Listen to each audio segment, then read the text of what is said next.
নবী সাল্লাল্লাহু আলাইহি ওয়াসাল্লাম এমন দুইটা আলামত বলেছেন যার সাথে বর্তমান বিশ্বের প্রত্যেকটা বড় বড় শহর মিলে যাবে, প্রত্যেকটা বড় বড় শহর, এমনকি আমাদের ঢাকাও। নবীজি বলছেন, শুনেন সাল্লাল্লাহু আলাইহি ওয়াসাল্লাম, তিনি বলছেন আন তালিদা লামাতু রাব্বাতুহা, যখন দেখবা যে দাসী তার মনিবকে জন্ম দিচ্ছে, দাসী তার মনিবকে জন্ম দিচ্ছে। অনেক ব্যাখ্যা হয়, ওলামায়ে কেরামের একটা ব্যাখ্যা বলা সবক শুনে দিচ্ছি। ওলামায়ে কেরামের একটা সবক হচ্ছে আন তালিদা লামাতু রাব্বাতুহা, দাসী তার মনিবকে জন্ম দিচ্ছে মানে শেষ জামানায় সত্য হবে মিথ্যা, মিথ্যা হবে সত্য, ন্যায় হবে অন্যায়, অন্যায় হবে ন্যায়, হক হবে বাতিল, বাতিল হবে হক।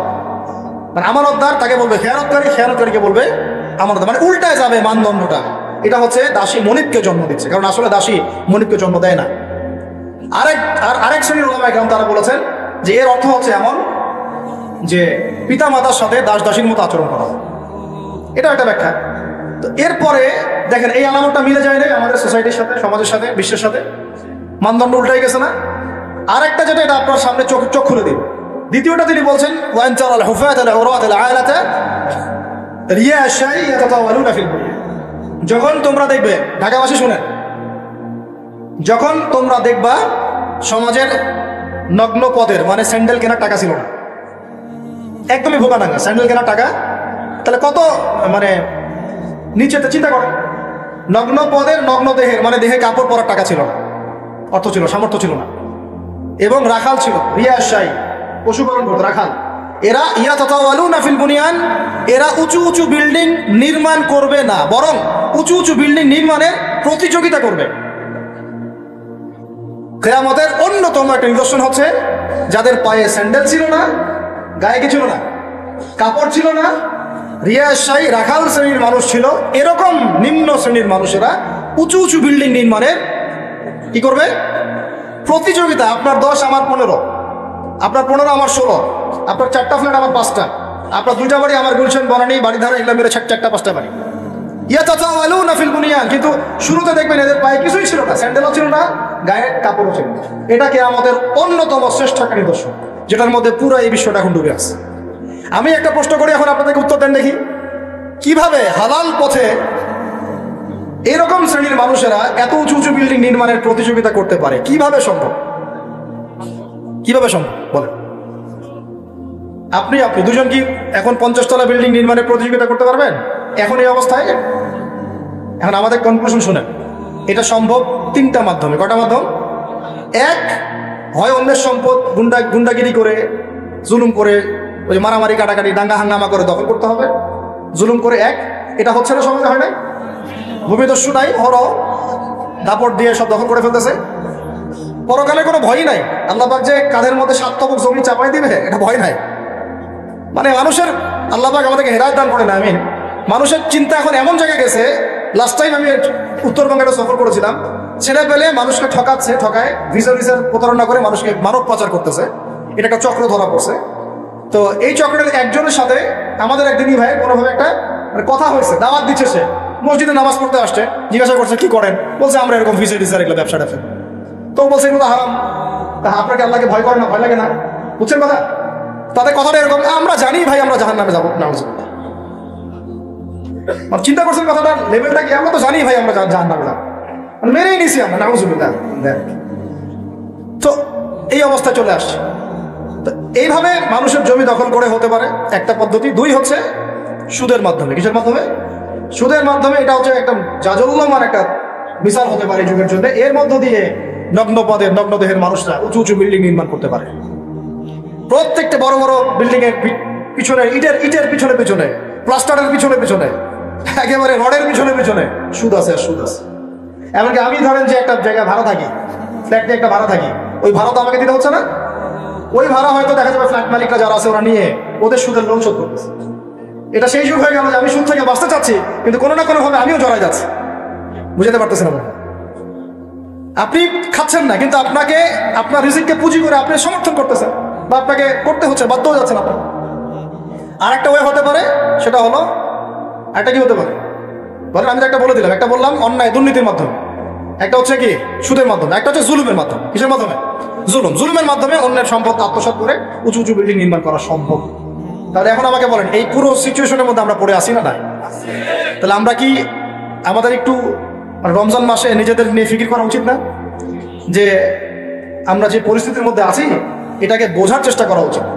এরপরে যে পাপগুলো চারপাশে চলতেছে এগুলোতে ভয় পাওয়া উচিত। কোন দিন না আল্লাহর গজব নেমে আসে, এখান থেকে নিজে থেকে বাঁচিয়ে রাখা উচিত, মানে সর্বোচ্চ চেষ্টা করা উচিত দূরে থাকা, এবং একই সাথে এগুলোকে সংশোধনের জন্য ফিকির করা উচিত। এই সংশোধন একা একা হবে না, এই সংশোধনের জন্য দরকার ব্যক্তিগত উদ্যোগ, ওলামা কেরামের পদক্ষেপ, তাদের ঐক্য, মসজিদ মাদ্রাসার ভূমিকা, সর্বোপরি রাষ্ট্রশক্তির একটা ভূমিকার দরকার আছে। আমি বুঝাই একটা জিনিস আপনাকে। এই যে জুব্বাটা আমি পরে আছি, এটা মনে করেন আপনি হাতে তৈরি করেন, হাতে তৈরি করেন, যে টেইলার আছে না আমাদের, হাতে তৈরি করেন পাঞ্জাবি, আর আপনার একটা জুব্বা তৈরি করার ফ্যাক্টরি আছে, উৎপাদন কোনটার বেশি হবে বলেন? যে হাতে তৈরি করে ও বেশি উৎপাদন করতে পারবে, না যে ফ্যাক্টরি দিয়েছে সে বেশি উৎপাদন করতে পারবে? ইসলামী রাষ্ট্র হচ্ছে এরকম একটা ফ্যাক্টরি যেটা চাইলে অনেক অনেক বেশি ভালো ভালো প্রোডাক্ট জনগণকে খুব দ্রুত সময় দিতে পারে। আমি দাওয়া দিয়ে যতটুকু ইসলাম এবং সংশোধন করতে পারবো, একজন ওমরের মতো রাষ্ট্রপ্রধান চাইলে পুরো সমাজটাকে অনেক সহজেই সংস্কার করতে পারবে। এই জিনিসটার ঘাটতি আছে না নাই? আমরা দোয়া করি আল্লাহ পাক আমাদের প্রত্যেক এলাকার মেম্বার, চেয়ারম্যান, এমপি, মন্ত্রী যারা আছে সবাইকে ইসলামের সহি বুঝ দান করেন, তাদের সবাইকে ইসলামের জন্য কাজ করার তৌফিক দান। তারা যদি সদ উদ্যোগ নিতে পারে সমাজের এই সমস্যাগুলো কেটে যাবে। আর আমরা বয়ান করে, দাওয়াত দিয়ে, মাহফিল করে কতটুকুই বা আমরা কাজ করতে পারবো? কতটুকু করতে পারবো? বেশি করতে পারবেন না। আল্লাহ পাক আমাদের সবাইকে এই রমজানে পরিশুদ্ধি অর্জন করার তৌফিক দান করেন। আর একটা খালি ডিপার্টমেন্ট বলে শেষ করবো, আমরা আমাদের ব্যক্তি জীবন তাকওয়ার মানদণ্ডে ঢেলে সাজাবো ইনশাআল্লাহ, আমাদের ইবাদত বন্দেগী ঢেলে সাজাবো ইনশাআল্লাহ, আমাদের অর্থনীতি, পরিবার ঢেলে সাজাবো, সংস্কৃতি ঢেলে সাজাবো, আর সংস্কৃতির মধ্যে আমরা নবীর সুন্নতের বাইরে যাবো না ইনশাআল্লাহ। পশ্চিমাদের, ইহুদিদের, মুশরিকদের কোনো সুন্নতের উপর আমল করবো না ইনশাআল্লাহ। তাহলে ঘরে ঘরে কি এখন গান বাজনা বাজবে? বন্ধ করবেন। তারপরে ঘরে ঘরে কি স্টার জলসা জীবন আরো পারবে? আমাদের মা বোনদেরকে বুঝাবেন, মাঝে মাঝে কঠোর হবেন। পুরুষ যদি হয়ে থাকেন একটা ধমক লাগাই দিবেন যে দ্বিতীয়বার যেন কথা বলতে না হয়। পুরুষের মতো পুরুষ হয়ে বাঁচেন। বিশ্বাস করেন, এখন কোনো কোনো ক্ষেত্রে ছেলেদের আচরণ দেখলে মনে হয় যে তারা মেয়ে হয়ে গেছে, আর মেয়েদের আচরণ দেখলে মনে হয় ওরাই ছেলে। মনে হয় ওদের কথার ভয়েস, গলার ভয়েস, চলার ধরন, দাপট সব ছেলেদের মতো। আর ছেলেটা কি করে জানেন? ফেসবুকে বসে মেয়েদের মতো চুলাচুলি করে, কামড়াকামড়ি করে, কমেন্টে বসে। মাঠে এসে লড়তে পারে না, কিন্তু মাঠে লড়তে পারবে না, সামনাসামনি আসতে পারবে না। ও ফেসবুকে শেষ, ওইখানে একেবারে গালি গালাজ করে ধুয়ে রেখে দিতেছে। ওই কথাটাই সামনাসামনি বলার মতো বুকের পাঠা নাই। কিন্তু কথা বুঝতে পারছেন? আমাদের ছেলেদের গায়রত, ব্যক্তিত্ব ছেলেদের মতো হওয়া উচিত। পরিবারটা আমরা কন্ট্রোল করবো ইনশাআল্লাহ। আমার মেয়ে, আমরা বেঁচে থাকতে আমাদের মেয়েরা বেপর্দা বাইরে যাবে না ইনশাআল্লাহ। আমরা বেঁচে থাকতে আমাদের স্ত্রীরা বাইরে বেপর্দা যাবে না ইনশাআল্লাহ। পারা যাবে না ইনশাআল্লাহ। আর মা এবং বাবাদের প্রতি কঠোর হওয়া যাবে না। অনেক পরিবারে মা বাবা কথা শোনে না, আমরা জানি। তখন তাদেরকে বোঝাতে হবে, দাওয়াত দিতে হবে। তাদেরকে তো আপনি শাসন করতে পারবেন? শাসন করতে পারবেন না, বুঝাবেন। সবশেষ কথা হচ্ছে, এই রমাদান আমাদেরকে শিক্ষা দিবে যাতে আমরা ওই তাকওয়া আমাদের রাজনৈতিক জীবনেও বাস্তবায়ন করি। কারণ এটা আপনার জীবনের একটা গুরুত্বপূর্ণ অংশ। আল্লাহ পাক আপনাকে তৌফিক দিয়েছেন, ক্ষমতা দিয়েছেন, আপনি পলিটিক্স করছেন। এখানে কি আল্লাহ ভীতির কোনো জায়গাই নাই? হ্যাঁ, এখানে আল্লাহকে ভয় করার দরকার নাই নাকি এখানে আমি মানুষকে ভয় করবো? কোনটা? আমি কি এখানে চাইলে একটা মানুষের ক্ষতি করে দিতে পারি?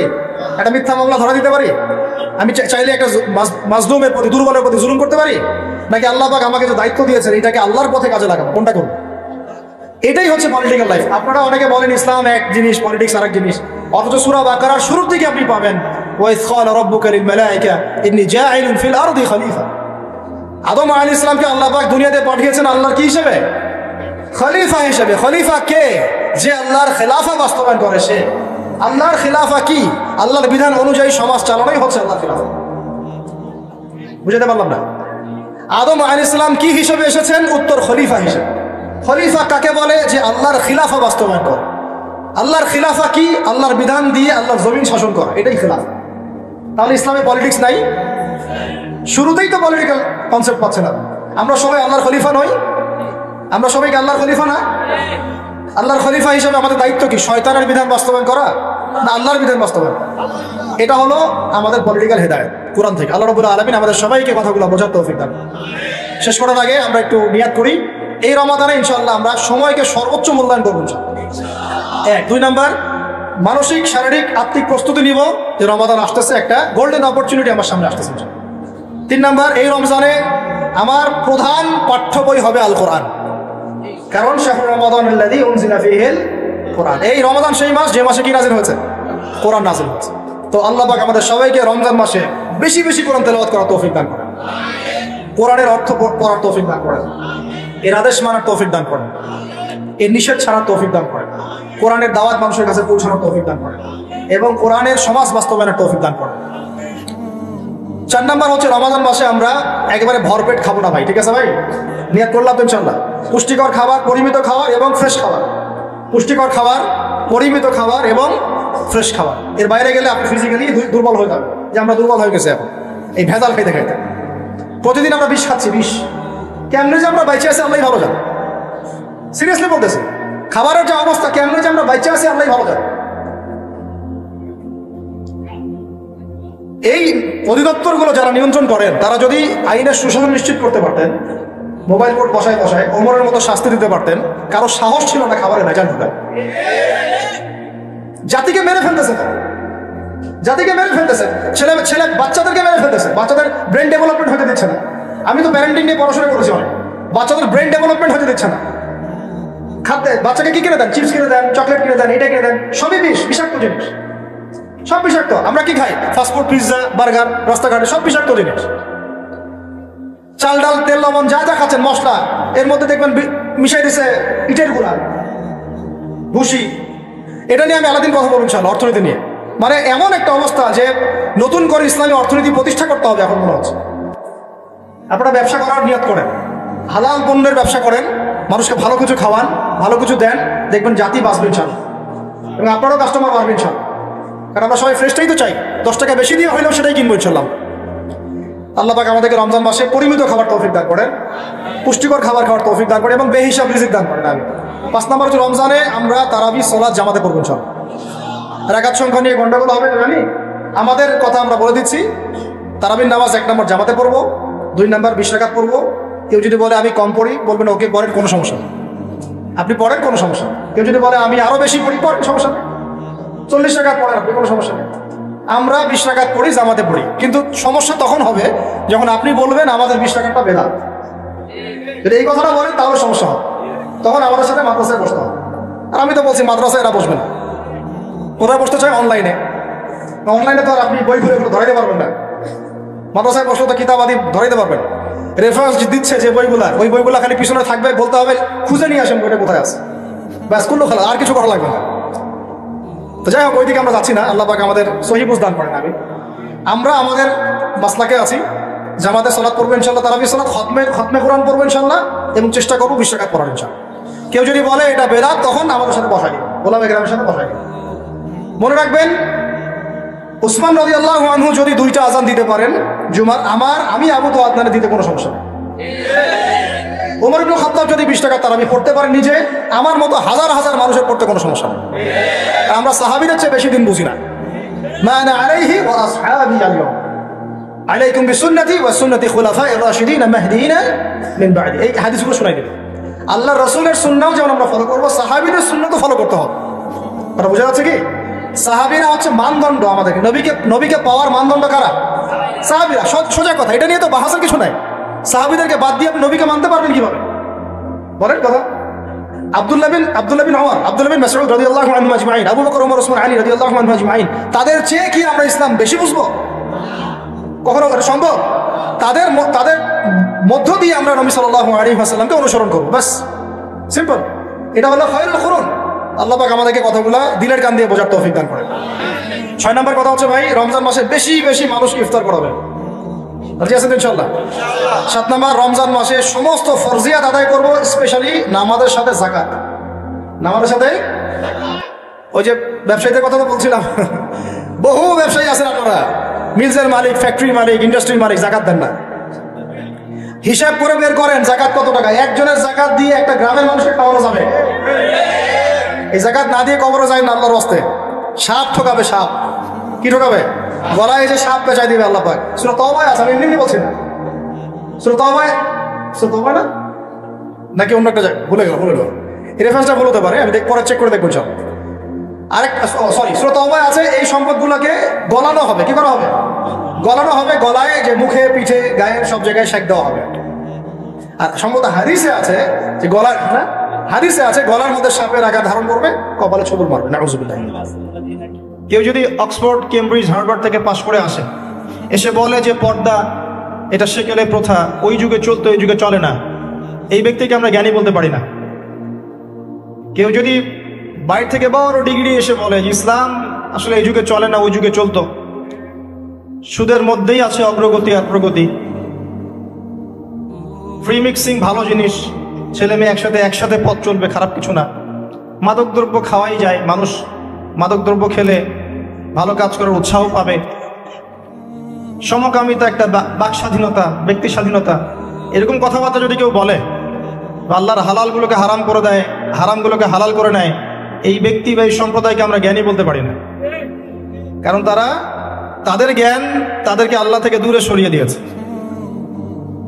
ইকরা বিসমি রাব্বিকাল্লাযী খালাক, পড়ুন আপনার সেই রবের নামে যিনি আপনাকে সৃষ্টি করেছেন। খালাকাল ইনসানা মিন আলাক, যিনি মানুষকে সৃষ্টি করেছেন জমাট বাঁধা রক্তপিণ্ড থেকে। ইকরা ওয়া রাব্বুকাল আকরাম, পড়ুন আপনার রব মহামান্বিত। আল্লাযী আল্লামা বিল কলম, যিনি আপনাকে কলম দ্বারা জ্ঞান শিক্ষা দিয়েছেন। মানুষ জ্ঞান অর্জন করতে পারেনি, প্রথমে আল্লাহ মানুষকে জ্ঞান শিখিয়েছেন, এটাকে বিশ্বাস করেন? ওয়াল্লামা আদামাল আসমাআ কুল্লাহা, আমি আদমকে সমস্ত নাম শিক্ষা দিয়েছি। কে শিক্ষা দিয়েছেন? আদম আলাইহিস সালামের কি জ্ঞান ছিল? আমাদের জ্ঞান ছিল? আল্লাহ শিখিয়েছেন। আল্লামাল ইনসান মা লাম ইয়ালাম, মানুষকে সেই জ্ঞান শিক্ষা দিয়েছেন যা মানুষ জানতো না। এই আয়াত নিয়ে নবী সাল্লাল্লাহু আলাইহি ওয়াসাল্লামের নবুয়তের জিন্দেগি শুরু হলো। কত বছর জিন্দেগি ছিল নবুয়তের জিন্দেগি? বলতে পারবেন? 23 বছর। 23 বছর। আমরা কিন্তু লেকচারের শেষে একটা কুইজ কন্টেস্ট করব ইনশাআল্লাহ। 5টা থেকে 10টা প্রশ্ন করব ইনশাআল্লাহ। 10 জনকে আমরা পুরস্কৃত করব ইনশাআল্লাহ তাআলা। মনোযোগের সাথে লেকচার শুনবেন। এরপর নবী সাল্লাল্লাহু আলাইহি ওয়াসাল্লামের নবুয়তের জিন্দেগি শুরু হলো। 23 বছর। কত বছর? তার মধ্যে প্রথম 13 বছর হচ্ছে মক্কায়, আর পরের 10 বছর কোথায়? মদিনায়। খুব সংক্ষিপ্ত আকারে বলছি, প্রথম 3 বছর নবী সাল্লাল্লাহু আলাইহি ওয়াসাল্লাম গোপনে দাওয়াত দিয়েছেন। কিভাবে? একদম গোপনে গোপনে। প্রথমে বাড়ির লোকজনকে, তারপর নিকট আত্মীয় যারা তাদেরকে, তারপর যাদের সাথে সম্পর্ক ভালো ক্লোজ তাদেরকে, এরপর আস্তে আস্তে আমভাবে। এটাই দাওয়াতি কাজের সুন্নাহ। এরপর 4র্থ থেকে 10ম এই সময়টুকুতে তিনি প্রকাশ্যে দাওয়াত শুরু করেছিলেন। তার সম্প্রদায়কে দাওয়াত দিলেন, যারা তার কথা বিশ্বাস করলো না, বেশিরভাগ মানুষই কুফরি করলো, বরং তারা ইসলাম যারা কবুল করেছে এদের উপরে নির্যাতন শুরু করলো। নির্যাতনের মাত্রা দিন দিন বাড়তে থাকলো। যখন হামজাহ এবং ওমর রাদিয়াল্লাহু আনহুমা তাদের মতো কিছু সাহাবী ইসলাম কবুল করলেন, ইসলাম তখন শক্তিশালী হওয়া শুরু করলো। তারপরেও নির্যাতনের মাত্রা বাড়তে থাকলো। এক পর্যায়ে সাহাবীরা হিজরত করলেন আবিসিনিয়ায়। কোথায়? আবিসিনিয়ায়। প্রথম হিজরত মদিনায় হয়নি, প্রথম হিজরত আবিসিনিয়ায়। এটা হচ্ছে ইথিওপিয়ার পাশে, এখনকার মানচিত্রে ইরিত্রিয়া নামে একটা জায়গা আছে। দেখেছেন কখনো? বিশ্বের ম্যাপ দেখেছেন কখনো? বিসিএস কোচিং যারা করছেন তাদের তো জানার কথা। এই ইরিত্রিয়া ছিল সেই জায়গা যেখানে হিজরত করেছিলেন সাহাবীরা। সেখানে একজন বাদশাহ ছিলেন, তার নাম বাদশাহ নাজাশী। তিনি একজন খ্রিস্টান ছিলেন, কিন্তু ভালো খ্রিস্টান ছিলেন, সৎ। তিনি মুসলিমদেরকে আশ্রয় দিয়েছিলেন এবং তার রাজ্যে মুসলিমরা নিরাপদে ছিল, বসবাস করেছে দীর্ঘদিন। পরবর্তীতে এই বাদশাহ নাজাশী ইসলাম কবুল করে মুসলিম হন। মারা গেলে নবী সাল্লাল্লাহু আলাইহি ওয়াসাল্লাম তার গায়েবানা জানাজার নামাজও পড়েছেন। কুরাইশদের অত্যাচার বাড়তে থাকে। এক পর্যায়ে নবী সাল্লাল্লাহু আলাইহি ওয়াসাল্লাম তায়েফে হিজরত করেন, চেষ্টা করেন তায়েফবাসীকে বোঝানোর জন্য। তায়েফের লোকজন সাড়া দেয়নি, উল্টা নবী সাল্লাল্লাহু আলাইহি ওয়াসাল্লামকে রক্তাক্ত করেছিল।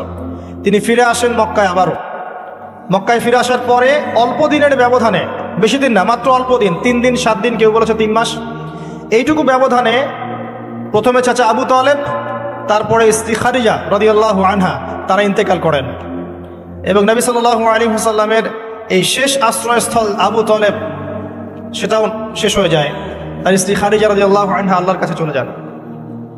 এই সময়টাতে নবী সাল্লাল্লাহু আলাইহি ওয়াসাল্লাম প্রচন্ড মানসিক কষ্টে ছিলেন। আল্লাহ পাক এইরকম একটা সময়ে মেরাজের ঘটনা ঘটিয়েছেন। বলেন সুবহানাল্লাহ। আল্লাহ রাব্বুল আলামিন তাকে পুরো মানসিক সমস্ত কষ্ট থেকে ফারেক করে আল্লাহ পাকের সমস্ত কুদরত দেখিয়েছেন মহাবিশ্বে নিয়ে গিয়ে।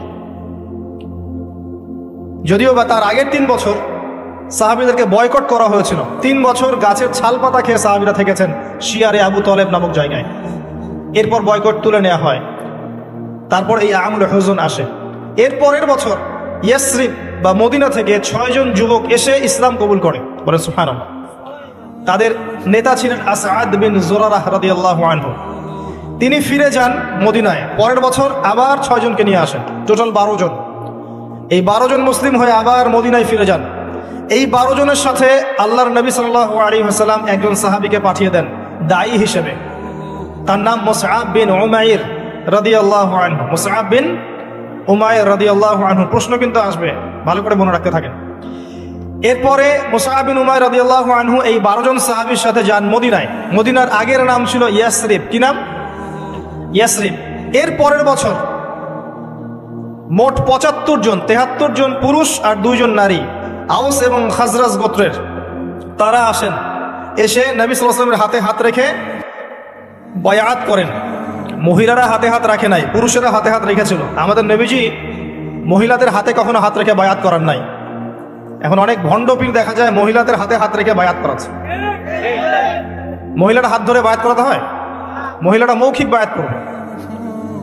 তো 75 জন সাহাবী এসে ইসলাম কবুল করে আবার চলে যান মদিনায়। এই যে 75 জন ইসলাম কবুল করলেন, মদিনার বিশাল একটা জনগোষ্ঠী, কিন্তু 75 জন কম নয়, কারণ ওইখানে জনসংখ্যা এত বেশি ছিল না। তারপরের বছর নবী সাল্লাল্লাহু আলাইহি ওয়াসাল্লাম নিজে এবং সাহাবীরা সবাই গিয়ে হিজরত করেন মদিনায়। কথা বুঝতে পারছেন? এই যে নতুন একটা রাষ্ট্রের জন্ম হলো, মক্কা থেকে সবাই এখন মদিনায়, মক্কায় ঘরবাড়ি ছেড়ে দিয়ে নিঃস্ব হাতে, খালি হাতে, আল্লাহর উপর তাওয়াক্কুল করে। ওখানে আনসারী সাহাবীরা তাদেরকে বরণ করে নিলেন।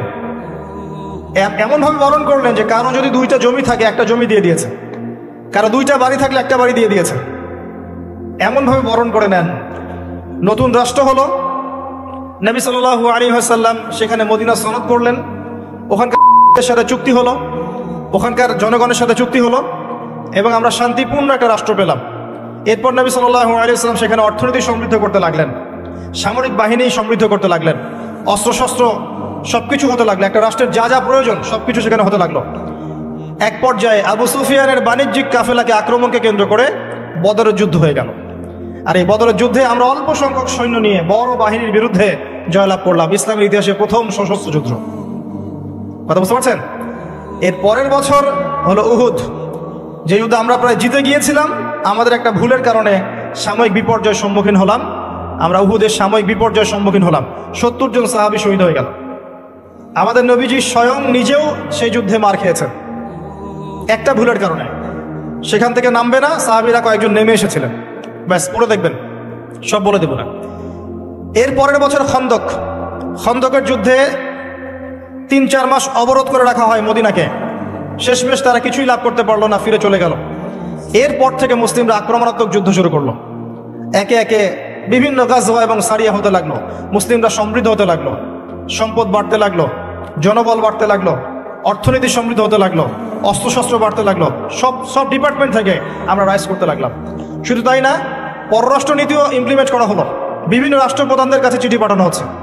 এর মধ্যে একবার নবী সাল্লাল্লাহু আলাইহি ওয়াসাল্লাম স্বপ্নে দেখলেন তিনি মক্কা তাওয়াফ করছেন, কাবা তাওয়াফ করছেন। সাহাবীরা বুঝে নিলেন যে আমরা মক্কায় যাচ্ছি। তারা মক্কায় যাওয়া শুরু করলেন। 1400 সাহাবী। হুদাইবিয়া নামক জায়গায় আটকে দেওয়া হলো, যাওয়া যাবে না, এই বছর ফেরত যেতে হবে, পরের বছর আসতে হবে। তোমাদের কেউ আমাদের দলে আসলে ফেরত দিব না, আমাদের কেউ তোমাদের দলে গেলে ফেরত দিতে হবে। আগামী 10 বছর আমরা কেউ কারোর সাথে যুদ্ধ করব না। আগামী বছর ওমরা করতে আসবে মাত্র 3 দিনের জন্য, কোনো অস্ত্র সাথে আনা যাবে না। সবগুলোতে নবীজি বললেন ঠিক আছে, ডিল, কোনো সমস্যা নেই। তারা ফেরত চলে গেলেন। ওই বছর ওমরা করা হলো না। নবীজি ফেরত গিয়েই খায়বার আক্রমণ করলেন। খায়বার ছিল, কে পরাজিত করা হলো। খায়বার মুসলিমদের দখলে চলে আসলো। এর আগে আরো 2 কমকে সেখান থেকে, মদিনা থেকে বহিষ্কার করা হয়। একটা বনু নাজির, একটা হচ্ছে বনু কাইনুকা। আর খন্দকের যুদ্ধে বহিষ্কার করা হয় বনু কুরাইজাকে। এরা সবাই খায়বার আশ্রয় নিয়েছিল। খায়বারকে আক্রমণ করে এদেরকে আরব উপদ্বীপ থেকে বের করে দেওয়া হয়। তার পরের বছর হচ্ছে মক্কা বিজয়। নবী সাল্লাল্লাহু আলাইহি ওয়াসাল্লাম মক্কা বিজয় করলেন। মক্কার সমস্ত মূর্তিগুলো ভেঙে ফেললেন। বেলাল রাদিয়াল্লাহু আনহু কাবা ঘরের উপরে উঠে আজান দিলেন। নবীজি সবাইকে মাফ করে দিলেন। দলে দলে মানুষ ইসলাম কবুল করলো। সূরা নাসর নাজিল হলো, ইজা জাআ নাসরুল্লাহি ওয়াল ফাতহ। সূরা মাইদা 3 নম্বর আয়াত নাজিল হলো। এরপর নবীজি মদিনায় ফিরে গেলেন। তার মাঝে হুনাইনের যুদ্ধ হয়েছে, এর আগে একটা মোতার যুদ্ধ হয়েছে, তারপর একটা তাবুক যুদ্ধ হয়েছে, ব্যাস। এরপরে মদিনায় ফিরে গিয়ে মাত্র 81 বা 83 দিন নবীজি বেঁচে ছিলেন। এরপরে তার শেষ রোগ শুরু হলো এবং মারা যাওয়ার কয়েকদিন আগে তিনি বলে গেলেন, আমার কবরকে উপাসনার জায়গা বানাবে না, আমার কবরকে উপাসনার জায়গা বানাবে না। আরব উপদ্বীপ থেকে বহিষ্কার করবে, রাষ্ট্রদূত রাষ্ট্রের সম্মান করবে, দাস দাসীর প্রতি খেয়াল রাখবে, নামাজের হেফাজত করবে। আর অনেক নসিহত তিনি করে গেলেন। তিনি বলে গেলেন তার আগে বিদায় হজের ভাষণে, তোমরা সবাই ভাই ভাই, সাদার উপর কালো, কালোর উপর সাদা, ধনীর উপর গরিব, গরিবের উপর ধনী, আরবের উপর অনারব, অনারবের উপর আরব, কোনো ভেদাভেদ নাই। তোমরা সবাই আদম সন্তান, আদম মাটির সন্তান। নবীজি বললেন সাল্লাল্লাহু আলাইহি ওয়াসাল্লাম, সাহাবীরা, আমি কি তোমাদের কাছে আমার অর্পিত দায়িত্ব পালন করেছি, পৌঁছে দিয়েছি? সাহাবায়ে কেরাম বললেন, হ্যাঁ, আমরা সাক্ষ্য দিয়েছি আপনি পৌঁছে দিয়েছেন। নবীজি বললেন, আল্লাহুম্মা ফাশহাদ, আল্লাহ আপনি সাক্ষ্য থাকেন আমি আমার দায়িত্ব পৌঁছে দিয়েছি। এভাবে তার জীবনটা শেষ হয়ে যায়। এই হলো সংক্ষিপ্ত সিরাত, ডিটেইলস পড়বেন। এর মধ্যে একটা ঘটনা, যখন কষ্টের মধ্যে ছিলেন নবী সাল্লাল্লাহু আলাইহি ওয়াসাল্লাম, তখন কিসের ঘটনা ঘটেছে? মেরাজ। এবং নবী সাল্লাল্লাহু আলাইহি ওয়াসাল্লামকে আল্লাহ পাক সশরীরে মেরাজ করিয়েছেন, ঘুমের মধ্যে নয়, সশরীরে। এই জায়গা থেকে আলোচনার বাকি অংশটা খুব ভালো করে বোঝার চেষ্টা করেন। নবী সাল্লাল্লাহু আলাইহি ওয়াসাল্লাম এশা সালাতের পরে শুয়ে আছেন, কথা বন্ধ করেন, এশা সালাতের পরে শুয়ে আছেন, তন্দ্রাভাব। কোথায় শুয়ে আছেন? কাবা ঘরের হাতিমে। কাবা ঘরের হাতিমে একজন ফেরেশতা আসলেন, তার নাম জিবরাইল আলাইহিস সালাম। নবীজিকে শুইয়ে দিলেন। নবীজিকে শুইয়ে দিয়ে এই যে বুক, গলার নিচ থেকে এই নাভি পর্যন্ত ছিঁড়ে ফেললেন। কলিজা এটা বের করা হলো, একটা পাত্র আনা হলো। এই পাত্রের মধ্যে ছিল ঈমান এবং প্রজ্ঞা। এগুলো কিন্তু কোনো গল্প নয়, এগুলো সবগুলো বাস্তব সত্য ঘটনা।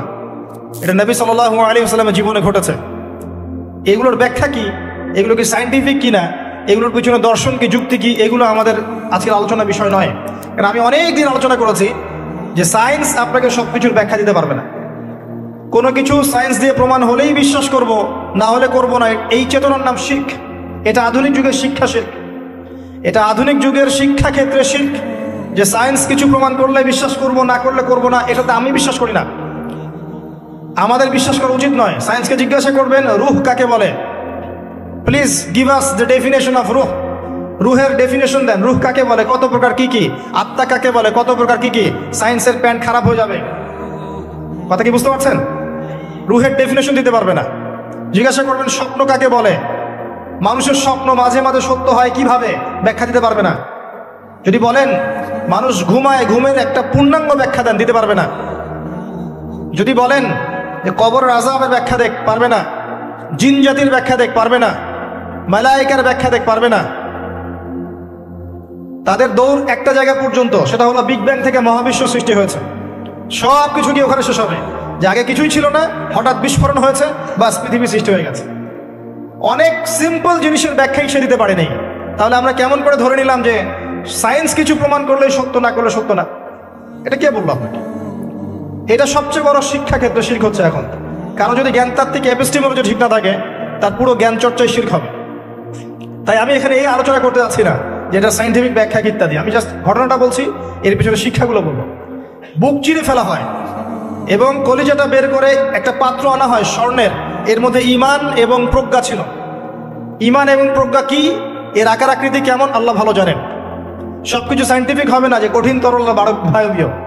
কঠিন তরল বায়বীর বাইরেও অনেক কিছু আছে যেটা সায়েন্স জানে না। কথা কি বুঝতে পারছেন? অনেক কিছুই আছে, কঠিন তরল বায়বীর বাইরেও অনেক কিছু আছে যেটা সায়েন্স ব্যাখ্যা করতে পারবে না।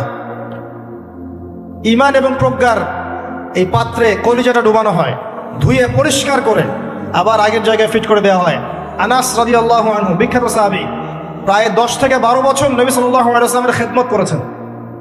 তিনি বলেছেন, আমি আল্লাহ রাসূলের বুকের মধ্যে এই যে বুক চিরে ফেলা, সিনা চাক, এই দাগটা আমি দেখেছি, বুকের মধ্যে দাগ ছিল। এরপর নবী সাল্লাল্লাহু আলাইহি ওয়াসাল্লামের সামনে একটা বাহনকে আনা হয়। এই বাহনের নাম হচ্ছে বোরাক। কি নাম? গাধার চেয়ে একটু বড়, খচ্চরের চেয়ে একটু ছোট, এর নাম হচ্ছে বোরাক। এই বোরাকে নবী সাল্লাল্লাহু আলাইহি ওয়াসাল্লামকে উঠতে বলা হয়। তিনি উঠতে গেলে বোরাক একটু পার্ট নিয়েছে, ভাব নিয়েছিল আর কি। ভাব নেওয়া বোঝেন? মাঝে মাঝে আমরা ভাব নেই না? কখনো মেয়েদের বিউটি কন্টেস্ট দেখেছেন? ফ্যাশন শো দেখেন নাই? টিভিতে অ্যাডভার্টাইজ দেখেন নাই? কে দেখে নাই? এটা তো সবাইকেই দেখতে হয়। কার চোখে পড়েনি? মনে হবে যে মানুষকে ভয় দেখাচ্ছে। এই যে ভাব, বোরাক একটা ভাব নিয়েছিল। তো জিবরাইল আলাইহিস সালাম বোরাককে বলছেন যে শুনো, তোমার পিঠে মুহাম্মদ সাল্লাল্লাহু আলাইহি ওয়াসাল্লামের চেয়ে উত্তম কোনো মানুষ এখনো বসে নাই, আর মুহাম্মদ সাল্লাল্লাহু আলাইহি ওয়াসাল্লামের চেয়ে প্রিয় এবং সম্মানিত মহান কোনো ব্যক্তি আল্লাহর কাছে নাই, অতএব তুমি এত পার্ট নিও না। তখন বোরাক ঘামতে শুরু করে। আমি যে কথাগুলো বলছি এগুলো সহিহ বুখারীর মধ্যে আছে, সহিহ মুসলিমের মধ্যেও আছে এবং অন্যান্য সিরাতের গ্রন্থগুলোর মধ্যে আছে। আমি এক জায়গায় করে কথাটা বলার চেষ্টা করছি। এরপর বোরাক ছুটতে শুরু করে। নবীজি বলছেন বোরাকের ছোটার গতিটা এমন ছিল যে আমাদের দৃষ্টি যতদূর পর্যন্ত যায় সে তার একটা পা অতদূর পর্যন্ত ফেলছে। এখনকার রকেটগুলোর গতি দেখেছেন? এই মহাবিশ্ব যত অভিযান, আমাদের ধারণা যে এই মেরাজের ঘটনাকে কেন্দ্র করেই হয়েছে। এই থিওরিগুলো ওরা পেত না। মহাবিশ্বের এই আকাশ ভেদ করে যাওয়া যায়, এই যে কনসেপ্টটা কিন্তু নবী সাল্লাল্লাহু আলাইহি ওয়াসাল্লাম মেরাজের আগে কখনো হয়নি। একমাত্র ঘটনা পৃথিবীতে যে পৃথিবীর কোনো মানুষ 7 আকাশের উপরে গিয়েছেন, আল্লাহর সাথে কথা বলে এসেছেন। সুবহানাল্লাহ। এমনকি কোনো নবীর ক্ষেত্রেও এটা হয়নি, কোন নবীর ক্ষেত্রেও নয়। এরপর আল্লাহ পাক পরের ফেজে গিয়ে বলছেন আসহাবুশ শিমাল মা আসহাবুশ শিমাল, আর বামপন্থী বলা, কতই না দুর্ভাগা এই বামপন্থী বলাটা। ফি সামুমি ওয়া হামিম, এরা থাকবে উষ্ণ বাতাস এবং হামিমের। হামিম মানে কি জানেন? ফুটন্ত পানি। সামুম উষ্ণ বাতাস, প্রচন্ড গরম বাতাস প্রবাহিত হবে আর গরম পানি খেতে দেওয়া হবে। আর কি ওয়াযিল্লিম মিন ইয়াহমুম, এমন ছায়ায় দাঁড় করানো হবে যে ছায়াটা কালো ধোঁয়া দ্বারা আচ্ছাদিত হয়ে থাকবে। লা বারিদুন ওয়ালা কারীম, এগুলো ঠান্ডা হবে না এবং আরামদায়ক হবে না। ইন্নাহুম কানু ক্বাবলা যালিকা মুতরাফিন, এই শাস্তি কেন হবে? কারণ দুনিয়ার জীবনে তারা আল্লাহ পাকের হুকুম আহকামের যারা পরোয়া করত না, তারা সীমা লঙ্ঘন করত। ওয়া কানু ইউসিরুনা আলাল হিনফিল আযীম, এবং এই যে মানে দুনিয়ার জীবনে তারা সব ধরনের যে কবিরা গুনাহ, এই কবিরা গুনাহতে তারা লিপ্ত থাকতো। এই কারণে ওদেরকে শাস্তি দেওয়া হয়। তো এই দুনিয়ার জীবনে আমরা সুদ খাচ্ছি না ভাই? সুদ, ঘুষ, জেনা, ব্যভিচার, আত্মসাৎ, দুর্নীতি আমরা করছি না? যদি এই হয় আমাদের অবস্থা, তাহলে আমাদের জন্য অপেক্ষা করছে আসহাবুশ শিমাল এবং জাহান্নামের আযাব। আল্লাহ হেফাজত করুন, আমিন। ওয়া কানু ইয়াকুলুন, এবং তারা আরো বলতো, এই লোকগুলো আরো বলতো, আইদা মিতনা ওয়া কুননা তুরাবান ওয়া ইযামা আইন্না লামাবউসুন, তারা আরো বলতো আমরা যখন মারা যাব, আমাদের হাড় হাড্ডি যখন এরকম পচে যাবে, গোশত থাকবে না, আমাদেরকে কি আল্লাহ পাক আবার জীবিত করবেন? তারা সংশয় প্রকাশ করতো। আমাদেরকেও করবে, আমাদের বাপ দাদা তাদেরকেও করবে, এটাও কি সম্ভব? তারা অস্বীকার করতো, আজকের নাস্তিক প্রজন্মের মতো। বলে দিন হে নবী, আপনি বলে দিন অবশ্যই তোমাদেরকে তো করা হবে এবং তোমাদের পূর্ববর্তীদেরকেও করা হবে, শেষদেরকেও করা হবে, সামনের মানুষকে করা হবে। নিঃসন্দেহে তোমাদের সবাইকে সেই সুনির্ধারিত দিনে একত্রিত করা হবে। এরপর হে তোমরা পথভ্রষ্টরা এবং মিথ্যা প্রতিপন্নকারীরা, শুনে রাখো, তোমাদেরকে খাওয়ানো হবে জাক্কুম গাছের সেই তিক্ত বিষাক্ত ফল। এগুলো তোমাদের পেটের মধ্যে কোনো তৃপ্তি নিয়ে আসবে না, পেট ভরবে না এগুলোতে। এবং তোমাদেরকে হামিমের শরাব পান করানো হবে, ফুটন্ত উত্তপ্ত পানি পান করানো হবে। এই উত্তপ্ত পানিটাও তোমরা তখন উটের মতো করে পান করবে। উট যেমন করে গটগট করে পানি পান করে, সেই উত্তপ্ত পানিও তোমরা গটগট করে পান করা শুরু করবে। এগুলো হবে জাহান্নামীদের সেই দিনের মেহমানদারি। আল্লাহ বলেন আমি তোমাদেরকে সৃষ্টি করেছিলাম, তোমরা কি তারপরেও আমার প্রতি বিশ্বাস করবে না? এরপর আল্লাহ পাক কিছু নিয়ামতের কথা বলছেন যে আফরাইতুম মা তুমনুন, তোমরা যে বীর্যপাত ঘটাও, সেই বীর্যের দিকে কখন লক্ষ্য করেছো কি? আনতুম তাখলুকুনাহু আম নাহনুল খালিকুন, তোমরা কি সেই বীর্য সৃষ্টি করেছো না আমি আল্লাহ সেটা সৃষ্টি করেছি? নাহনু কদ্দারনা বাইনাকুমুল মাউত, আমি আল্লাহ তোমাদের মধ্যে মৃত্যু সৃষ্টি করেছি, মৃত্যুর সময় নির্ধারণ করেছি। ওয়ামা নাহনু বিমাসবুকিন, এবং আমাদেরকে বাধ্য করে, আমি আল্লাহ আমাকে বাধ্য করে এমন কোনো সত্তা নাই। আলা আন নুবাদদিলা আমসালাকুম ওয়া নুনশিয়াকুম ফিমা লা তা'লামুন। আল্লাহ বলেন আল্লাহ পাক চাইলেই তোমাদেরকে সরিয়ে নতুন সৃষ্টি নিয়ে আসতে পারেন যে সম্পর্কে তোমাদের কোনো ধারণাই নেই। ওয়ালাকাদ আলিমতুম নাশআতাল উলা ফালাউলা তাযাক্কারুন। আর তোমরা তো খুব ভালো করে জানো প্রথমবার তোমাদেরকে কেমন করে সৃষ্টি করেছিলাম। আফরাআইতুম মা তাহরুসুন, তোমরা কি যে চাষবাসগুলো করো এই ফসলের দিকে তাকিয়ে দেখো না? আআনতুম তাজরাউনাহু আম নাহনু সারিউন, তোমরা কি এই ফসলগুলো ফলাও না আমি এখানে মাটি থেকে এটাকে উৎপন্ন করি? লাউ নাশাউ লাজআলনাহু হুতামা, আমি যদি চাইতাম তাহলে ফসলগুলোকে আমি খড়কুটায় পরিণত করতাম। ফাযালতুম তাফাক্কাহুন, তোমরা তখন কি হতে? তাফাক্কাহুন, বোকা হয়ে যেতে। তোমরা ফসল দেখতে যে ফসল সব নষ্ট হয়ে গেছে, তোমরা মনে করতে হায় এটা আমার কি। আল্লাহ বলছেন ইন্না লামুকরামুন, তোমরা বলতে আমরা তো ক্ষতিগ্রস্ত হয়ে গেলাম। বাল নাহনু মাহরুমুন, বরং তোমরা মাহরুম হয়ে গেলে। আফরাআইতুমুল মা আল্লাযী তাশরাবুন, তোমরা কি সেই পানির দিকে লক্ষ্য করো না যেই পানি তোমরা পান করছো? আনতুম আনজালতুমুহু মিনাল মুজনি আম নাহনুল মুনজিলুন, তোমরা কি পানি মেঘ থেকে নাজিল করো না আমি আল্লাহ মেঘ থেকে নাজিল করি? লাউ নাশাউ জাআলনাহু উজাজান ফালাউলা তাশকুরুন, আমি আল্লাহ যদি চাইতাম তাহলে তোমাদের সমস্ত পানিকে লবণাক্ত বানিয়ে দিতাম, নোনা বানিয়ে দিতাম, তোমরা কি তবুও শুকরিয়া আদায় করবে না? আফরাআইতুমুন নার আল্লাতী তুরুন, তোমরা কি আগুনের দিকে দেখেছো কখনো? আগুনের দিকে তাকিয়ে কখনো কি শুকরিয়া আদায় করেছো? আনতুম আনশাতুম শাজারাতাহা আম নাহনুল মুনশিউন, এই গাছের কাঠগুলো কি তোমরা উৎপন্ন করো না আমি আল্লাহ উৎপন্ন করি? নাহনু জাআলনাহা তাযকিরাতাও ওয়া মাতাআন লিল মুকওয়িন, এই আগুনটাকে আমি বানিয়েছি তোমাদের জন্য উপদেশ স্বরূপ। উপদেশ কেন? কারণ এই আগুনটা হচ্ছে জাহান্নামের 70 ভাগের 1 ভাগ। আর আমরা যে আগুনটা ইউজ করি, এই আগুনটা ইউজ করানোর জন্য এই আগুনকে দুইবার সাগরের মধ্যে ঠান্ডা করা হয়েছে, তারপরে আগুনের এই শেপটা এসেছে। এই আগুন ছাড়া বিশ্বে আমরা কোনো কাজ করতে পারবো? এই আগুনের দিকে কখনো তাকিয়েছো? তোমরা কি আগুন কাঠ থেকে তোমরা যে আগুন জ্বালাও, এটা কি কাঠ তোমরা তৈরি করতে পারো না আমি তৈরি করে দিই? আল্লাহ পাক বলছেন যে এই আগুনটাকে বানিয়েছি উপদেশ স্বরূপ।